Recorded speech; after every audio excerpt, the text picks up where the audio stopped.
Christian life is a balanced life. He मसीही जीवन एक संतुलित जीवन है। created us spirit, soul, and body. उसने हमें आत्मा, प्राण और शरीर बनाया है परमेश्वर ने। But there was one part of this that people could not enter into in the Old Testament. पर पुराने नियम में एक ऐसा हिस्सा था इसका जिसमें पुराने नियम के लोग प्रवेश नहीं कर पाते थे। Let me show you Hebrews chapter 4. मैं आपको इब्रानियों की पत्री 4 अध्याय दिखाना चाहता हूँ।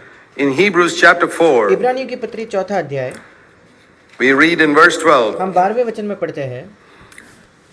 I want to ask you, how many of you have understood this verse? मैं आपसे पूछना चाहता हूँ, आप में से कितने लोग इस वचन को समझे हो? The word of God is living and sharper than a two-edged sword. परमेश्वर का वचन जीवित और प्रबल और हर एक दोधारी तलवार से भी बहुत चोखा है। That part we know. It's इस भाग को तो हम समझते हैं, very sharp. वो बहुत ही चोखा है। But it says it pierces as far as the division of soul and spirit. पर वहां लिखा है कि वो प्राण और आत्मा को छेदता है। Do you know that there are some Christians who don't believe there is a division between soul and spirit? क्या आप जानते हो ऐसे कुछ मसीह है जो विश्वास ही नहीं करते कि आत्मा और प्राण में कोई अंतर है? That's how blind people can be. लोग इतने अंधे हो सकते हैं। In 1 Thessalonians 5:23 it says man is spirit, soul and body. पहला थिस्सलुनीकियों 5:23 में लिखा है कि मनुष्य आत्मा, प्राण और शरीर है। Three parts of man, मनुष्य के 3 भाग या 3 हिस्से हैं। just like there are three persons in God. बिल्कुल वैसे ही जैसे परमेश्वर में भी 3 व्यक्ति है। God is a Trinity, Father, Son and Holy Spirit, and परमेश्वर एक त्रैक्य परमेश्वर है, पिता, पुत्र और पवित्र आत्मा। man was made in God's image, और मनुष्य तो परमेश्वर के स्वरूप में बनाया गया। and there's a Trinity in man's और मनुष्य में भी एक त्रैक्य है, spirit, soul and body. आत्मा, प्राण और शरीर। The body is this part we see. शरीर वो हिस्सा है हमारा जो हम देख पाते हैं। The soul is our personality, which is our mind, प्राण हमारा व्यक्तित्व का भाग होता है, जैसे हमारा मन, our feelings, हमारे भावनाएं and our will. और हमारी इच्छा। And the spirit is deeper than that. और आत्मा उससे गहराई पर होती है। It's in our spirit that we have a conscience. हमारी आत्मा के अंदर हमारा एक विवेक होता है। A person can have a very alert soul and a dead spirit. That means his conscience is dead. एक व्यक्ति का बहुत ही जागरूक और अच्छा प्राण हो सकता है, पर उसकी आत्मा मरी हुई हो सकती है, मतलब उसके पास विवेक नहीं है। Even though he's very brilliant in his mind. यद्यपि वो अपने मन में तो बहुत ही चतुर है, बहुत ही बुद्धिमान है। Spirit is the deepest part of man and it आत्मा ये मनुष्य का सबसे गहराई पर होने वाली हिस्सा है। is dead. Most और वो मरी हुई होती है। of it is dead अधिकतर वो मरी हुई होती है। in an unconverted person. He's got एक ऐसे व्यक्ति में जिसका नया जन्म नहीं a हुआ, little bit of conscience उसके पास थोड़ा बहुत विवेक होता है। that stirs up there, a little bit वहाँ थोड़ा सा विवेक उसको बताता है। of the image of God there, but वहाँ परमेश्वर के स्वरूप का कुछ हिस्सा अब भी बच गया है, most of it is dead. पर अधिकतर उसके आत्मा का हिस्सा मर चुका है। And when we are born again, it is the spirit that comes alive. और जब हमारा नया जन्म होता है तो हमारी आत्मा है जो जीवित हो जाती है, And the conscience becomes sensitive और हमारा विवेक संवेदनशील बन जाता है to sin. पाप के And प्रति। God's purpose is that the spirit will become more and more alive and rule the whole body. और परमेश्वर की इच्छा ये है कि आत्मा अधिक और अधिक मात्रा में जीवित होकर शरीर पर राज करे। We're not supposed to destroy our soul. हमें हमारे प्राण का नाश नहीं करना है। I don't believe in destroying my mind. I मेरा ये विश्वास नहीं है कि मुझे मेरे मन को नाश कर देना है। use my mind a lot मैं अपने मन का बहुत इस्तेमाल करता हूँ, for my regular work in the world and for studying the Bible. मेरे संसार के नियमित काम के लिए और बाइबल के अध्ययन के लिए। But my soul and my feelings don't run my life. मेरा प्राण और मेरी भावनाएं मेरा जीवन नहीं चलाती। The trouble with people in the world is their mind runs their life. इस संसार के लोगों के साथ समस्या ये है कि उनका मन ही उनके जीवन को चलाता है। But with trouble with many Christians is their feelings run their life. कई मसीहों के साथ समस्या ये है कि उनकी भावनाएं उनके जीवन को चलाती है। I was like that in the early days of शुरुआती दिनों में मैं ऐसा ही था। my life when I मेरे did जीवन as a के Christian. I didn't know. I felt nice one day, जब मैं मसीह अभी बना था तो कुछ दिन मुझे अच्छा लगता था, depressed another day. किसी और दिन मुझे निराश महसूस होता था, Now my feelings ran my life. और मेरी भावनाएं ही मेरा जीवन चलाती थी। And my feelings made life miserable for other people who came in touch with me. और मेरी भावनाओं की वजह से दूसरों का जीवन भी बुरा हो जाता था जो लोग मेरे संपर्क में आते थे। A lot of Christians are like that. कई मसीही ऐसे होते हैं, They're gloomy one day and happy another day एक दिन वे उदास होते हैं, अगले दिन वे खुश होते हैं, because they haven't learned to divide between soul and spirit. They क्योंकि आत्मा और प्राण के बीच का अंतर करना, भेद करना वे नहीं सीखे हैं। haven't learned to live in the spirit. वे आत्मा में जीना नहीं सीखे हैं, They're living in the soul. वे अपने प्राण में ही जी रहे हैं। The living in the soul means living in your intellect or living by your feelings. प्राण में जीने का मतलब या तो अपने बुद्धिमानी के साथ बुद्धिमानी के अनुसार जीना या अपने भावनाओं के अनुसार जीना। When you live by your feelings, you can be depressed yourself जब आप अपने भावनाओं के अनुसार जीते हो तो आप खुद निराश हो तो सकते हो and you can depress other people. और आप दूसरों को भी निराश कर सकते हो। To divide, when the word of God divides between soul and spirit, and I learn to live by my spirit, जब परमेश्वर का वचन मुझे आत्मा और प्राण के बीच का अंतर करना सिखाता है और मैं अपनी आत्मा के अनुसार जीने लगता हूं, तब my spirit determines my soul, मेरी आत्मा तय करती है कि मेरा प्राण कैसे चलेगा, how it's going to function. वो कैसे काम करेगा। And the wonderful thing is, अद्भुत बात यह है, it even begins to control my body, that my body becomes healthier. मेरा आत्मा मेरे शरीर पर भी राज करने लगता है, जिससे मेरा शरीर और स्वस्थ बन जाता है। God's will is that the spirit should rule our soul and body. परमेश्वर की इच्छा ये है कि हमारी आत्मा को हमारे प्राण और हमारे शरीर पर हुकूमत करनी है। A picture in the Old Testament tabernacle. और इसका एक चित्र पुराने नियम के उस निवास मंडप में हमें मिलता है। If you have seen a picture of the Old Testament tabernacle, that tent, the tabernacle was a big compound, an open compound. अगर आपने किसी उस पुराने नियम के निवास मंडप का चित्र देखा होगा तो वो तंबू होता था, एक बड़ा वो कंपाउंड था जो खुला था, surrounded by a white sheet. That is a picture which everybody could see. It's a picture of the body. वो एक सफेद कपड़े से ढका हुआ होता था और वो ऐसा कुछ था जो सब कोई देख सकते थे। ये हमारे शरीर का एक चित्र है, Everybody can see. हमारा शरीर जिसको हर कोई देख पाता है। Inside that compound was a tent, उस कंपाउंड के अंदर एक तंबू था, covered. And that tent had two parts, which is a picture of soul and spirit. और वो तंबू ढका हुआ होता था और उस तंबू के दो भाग थे जो प्राण और आत्मा को दर्शाते हैं। And the first part is a picture of the soul, and the second part, called the most holy place, was a picture of the spirit. उस तंबू का पहला हिस्सा हमारे प्राण का एक चित्र है और दूसरा हिस्सा जिसको परम पवित्र स्थान या अति पवित्र स्थान कहा गया है वो हमारी आत्मा का चित्र है। And that was the tabernacle of God, or God's dwelling place, और ये परमेश्वर का निवास मंडप था जहाँ परमेश्वर रहता था, symbolized body, soul, and spirit. और ये इस बात को दर्शाता है हमारे शरीर, प्राण और आत्मा को। And that spirit was the most holy place, in front of which there was a thick curtain. और वो जो आत्मा है वो परम पवित्र स्थान से दर्शाई गई है जिसके सामने एक बड़ा पर्दा होता था। And that thick curtain is a picture of your will. और वो जो पर्दा है वो आपके इच्छा को दर्शाता है, उसका वो एक चित्र है। Your strong will. आपकी जो कठोर या मजबूत आपकी जो इच्छा है उसे, Which refuses to be torn. जो बिल्कुल भी फटने से इनकार करता है। You see that in a little child. आप एक छोटे बच्चे में उसे देखते हो, How stubborn it can be. It's a strong will. कि छोटे बच्चों की भी इच्छा कितनी हठीली हो सकती है, वो बहुत ही मजबूत इच्छा है। And that's why one of the most important things we need to do और इसलिए एक बड़ी महत्वपूर्ण चीज जो हमें करनी है with little children is to break their stubborn will. हमारे बच्चों के साथ कि उनकी जो हठीली इच्छा है उसे हमें तोड़ना है। If you want them to grow to be spiritual when they are young, अगर आप चाहते हो कि वे बड़े होकर आत्मिक बने तो जब वे छोटे हैं तब से ही। have you heard the story of that little 2-year-old boy? क्या आपने उस 2 साल के बच्चे की कहानी को सुना है? His father told him, "Sit down." उसके पिता ने उससे कहा बैठ जाओ। He said, "No, I'm not going to sit down." उसने कहा मैं नहीं बैठूंगा। Father said, "Sit down." पिता ने कहा No. बैठो, वो कहता है नहीं। So father took the stick and said, "Sit down." और पिता ने एक लकड़ी ली और उसको कहा अब बैठो। He sat down and he said, "Daddy, but I'm still standing up inside." वो बैठ गया उस लकड़ी को देखकर, पर वो कहता है पिताजी, पापा, मैं अंदर से अब भी खड़ा हूँ। Now the question is, how do you make the child inside to sit down? अब सवाल ये है कि अंदर के बच्चे को आप कैसे बिठाओगे? That's difficult. वो कठिन है।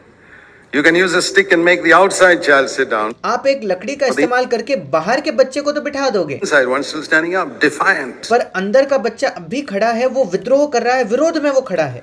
And one day when he's 18, 19 years old, he won't even sit down on the outside. और एक दिन जब वो 18-19 वर्ष का हो जाएगा तो वो बाहर से भी नहीं He'll बैठेगा, just defy you to your face and say, mind your own business. वो आपके मुंह पर आपको कह देगा कि आप अपने काम से काम रखो, और वो आपके खिलाफ खड़ा होगा। That will is like that thick curtain. हमारी जो इच्छा है, वो इच्छा जो है वो उस बड़े पर्दे के समान है, मोटे पर्दे के समान है। And nobody understood it in the Old Testament. और पुराने नियम में कोई इसे नहीं समझ पाता था। Beyond that lay the most holy place where God dwelt. उसके आगे, उससे भी आगे जाकर परम पवित्र स्थान था जहां परमेश्वर खुद रहता था, Teaching us that if this will is not broken, you will never get into fellowship with God. और ये हमें इस बात को सिखाता है कि अगर हमारी ये इच्छा नहीं निकाल दी जाती, उसको तोड़ा नहीं जाता, तो हम कभी परमेश्वर के साथ संगति नहीं कर पाएंगे। And I want to say to all of you who've got a strong, stubborn will, और मैं आप सबसे कहना चाहता हूँ जिनकी बहुत एक मजबूत और हट रखने वाली इच्छा है, whether you're husband or wife or anybody, आप पति हो, पत्नी हो, चाहे कोई भी क्यों ना हो, if you don't let God break that will, अगर आप परमेश्वर को अनुमति नहीं देते कि वो आपकी इच्छा को तोड़ दे, you will never enter the most holy place. आप कभी परम पवित्र स्थान में प्रवेश नहीं करोगे। You will never have fellowship with God. आपकी कभी परमेश्वर के साथ संगति नहीं होगी। You'll have religion, आपके पास धर्म होगा केवल, like a lot of Christians have. जैसे कई मसीहों के पास होता है, But fellowship with God, which is most wonderful experience पर परमेश्वर के साथ संगति जो सबसे अद्भुत अनुभव है, that any human being can have. सबसे अद्भुत अनुभव जो कभी किसी मनुष्य का हो सकता है। Do you know what is the result of fellowship with God? क्या आप जानते हो परमेश्वर के साथ संगति का नतीजा क्या होता है? The Bible says in Psalm 16:11, in His presence there is fullness of joy. Bible हमें बताती है भजन 16 उसके 11वें वचन में कि उसके चरणों उसकी उपस्थिति में, परमेश्वर की उपस्थिति में आनंद की भरपूरी है। You know where fullness of joy is? It क्या आप जानते हो आनंद की भरपूरी कहाँ मिलती है? is not in sex. वो सेक्स या यौन करने में नहीं है, It's not in money. वो पैसे में नहीं है, It's not even in praise and worship meeting. स्तुति आराधना की सभाओं में भी नहीं है, It is in His वो उसके presence. उपस्थिति में है। And you can have that joy even if you can't sing for nuts. और उस उपस्थिति को आप तब भी प्राप्त कर सकते हो अगर आप अच्छे से गीत भी नहीं गा सके, फिर भी If you can't sing 2 lines properly. आप गीत के 2 पंक्तियां भी सुर में नहीं गा पाओ, उसके बावजूद आप उपस्थिति को पा सकते हो, Makes no difference. कोई फर्क नहीं पड़ता। If this veil is rent, अगर ये पर्दा फाड़ दिया जाए तो you know what happened when Jesus died? क्या आप जानते हो क्या हुआ था जब यीशु मसीह की मृत्यु हुई? The veil was rent from top to bottom, symbolizing what? वो पर्दा ऊपर से नीचे तक फाड़ दिया गया, और वो क्या दिखा रहा था? ये किस बात का चित्र था? Symbolizing that for 33 years He allowed the Father to break His will. ये इस बात का चित्र था, इस बात को दर्शा रहा था कि 33 वर्षों तक यीशु मसीह ने परमेश्वर पिता को अपनी इच्छा को तोड़ने दिया, As a man, एक मनुष्य जब वो था, and to say, never my will, Father, never my will. और वो हर समय कहता था, कभी भी मेरी इच्छा पूरी ना हो पिता, कभी भी मेरी इच्छा पूरी ना हो, Only your will. The veil was rent. केवल तेरी इच्छा पूरी हो। और इस प्रकार वो पर्दा जो है वो फट गया, फाड़ दिया गया। And the way into the Father. That's why Jesus enjoyed fellowship with the Father all the time. इसी वजह से यीशु मसीह निरंतर पिता के साथ उस संगति का अनुभव कर पाया, उसका आनंद उठा पाया। You think that you can have fellowship with the Father just by a nice time of praise and worship. आपको लगता है कि आप परमेश्वर के साथ संगति केवल एक स्तुति आराधना के एक अच्छे समय के साथ, सत्र के साथ कर सकते हो, And you know it doesn't last. और आप जानते हो कि वो टिकता नहीं, वो ज्यादा देर तक नहीं रहता। You go out of that meeting and in the afternoon you're back to your old self. आप उस सभा को जब छोड़कर जाते हो तो दोपहर में आप फिर अपने जैसे बन जाते हो। The veil has to be rent. वो जो पर्दा है वो फाड़ दिया जाना चाहिए। All this type of emotion is in the holy place, in the soul. ये सारी जो भावनाएं होती है ये पवित्र स्थान में है, मतलब हमारे प्राण में है केवल। It's in the soul and many people don't understand it. ये केवल हमारे प्राण में है और कई लोग इसको समझ नहीं पाते।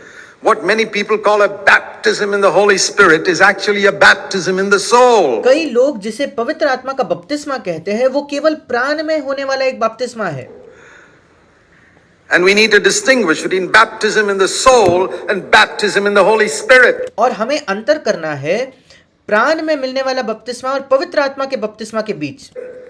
Baptism in the Holy Spirit will rend this veil पवित्र आत्मा का बपतिस्मा इस पर्दे को फाड़ देगा and take you into life in the Spirit, into fellowship with the Father. और आपको वो आत्मा में जीवन और पिता के साथ संगति में ले जाएगा. That's why it's very closely linked to the cross. The Bible says the Spirit led Jesus to the cross. इसलिए इसका संबंध बाइबल में निरंतर क्रूस के साथ किया गया है. बाइबल में लिखा है कि आत्मा जो है वो यीशु को क्रूस की ओर ले गया. Have you read that verse? क्या आपने उस वचन को पढ़ा है? Hebrews chapter 9. इब्रानियों की पत्री 9वां अध्याय.